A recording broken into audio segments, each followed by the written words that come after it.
Trailer Ant-Man and the Wasp: Quantumania sudah dirilis dan berikut adalah penjelasannya dari Moviespedia. But you've lost a lot of time.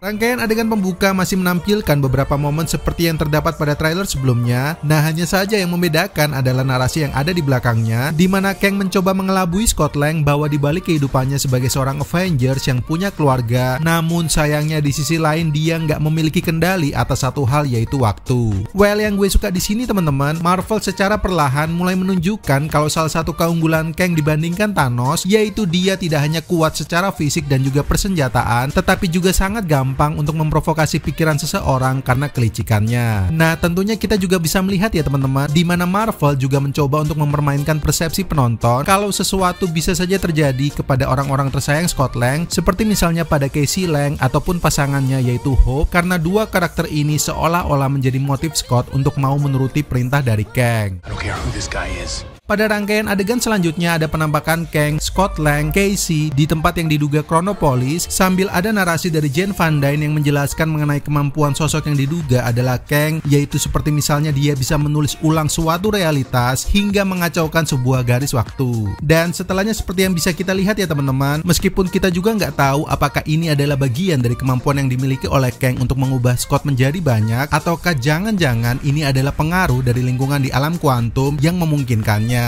Berikutnya ada penampakan MODOK bersama dengan pasukan Kang lain dan juga Ant-Man serta Casey Lang. Entah ini kebetulan ataukah enggak, tetapi sempat muncul rumor bahwa si Yellow Jacket bakalan menjadi MODOK, dan kalau kita melihat secara sekilas sih memang agak mirip ya teman-teman.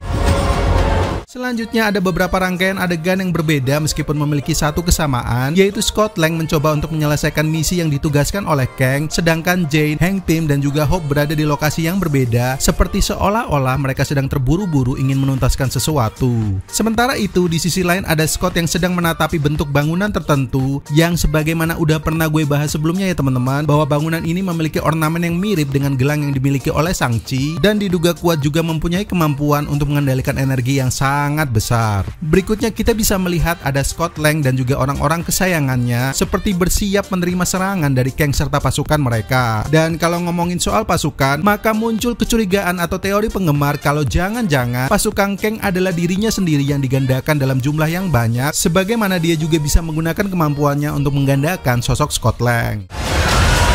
Pada adegan selanjutnya ada pasukan Ant-Man dalam jumlah banyak serta Ant-Man raksasa yang seperti seolah-olah terkena dampak penghancuran dari kekuatan yang dimiliki oleh Kang. Nah, ngomongin soal kekuatan, di beberapa rangkaian adegan berikutnya kita juga bisa menyaksikan kalau Kang mampu menembakkan energi dari kedua tangannya dan bahkan juga memiliki kemampuan bertarung yang sangat tangguh, karena tidak hanya mampu melumpuhkan Ant-Man tetapi juga menginjak helm yang menutupi wajah Scott Lang hingga rusak. Well, kita nggak tahu ya teman-teman, apakah Ant-Man yang dihianati ini berhasil selamat dari perkelahian tersebut, ataukah jangan-jangan ini adalah adegan ketika Kang membunuh versi Scott Lang dari universe lain yang dianggap gagal untuk menuntaskan misinya. Selanjutnya teman-teman bisa melihat ada The Wasp yang menolong Ant-Man dan juga MODOK yang melakukan serangan untuk membantu Kang. Sementara itu kesimpulan dari ending trailernya bisa dibilang masih ambigu ya teman-teman, karena masih belum juga jelas apakah Scott ini gagal menuntaskan misinya atau jangan-jangan dia berhasil namun kemudian memilih untuk menggagalkan lagi rencana dari Kang dengan cara mengorbankan dirinya karena dianggap sangat berbahaya. Berikutnya di penghujung trailer tampak Kang yang berada di luar Chronopolis dan menembakkan energi dari kedua tangannya untuk menghabisi sosok yang diduga Scott Lang, Casey Lang, dan juga Hope Van Dyne. Nah, sekarang silahkan tulis pendapat kalian soal apakah ketiga karakter ini berhasil selamat dari serangan yang dilakukan oleh Kang the Conqueror. Dan seperti biasa, kalau kalian suka dengan penjelasan seperti ini, maka jangan lupa untuk subscribe Moviespedia sekarang juga dan nyalakan lonceng notifikasinya biar teman-teman gak ketinggalan informasi menarik lainnya seputar dunia film. Gue Adi pamit, tetap sehat serta semangat buat kalian dan peace out.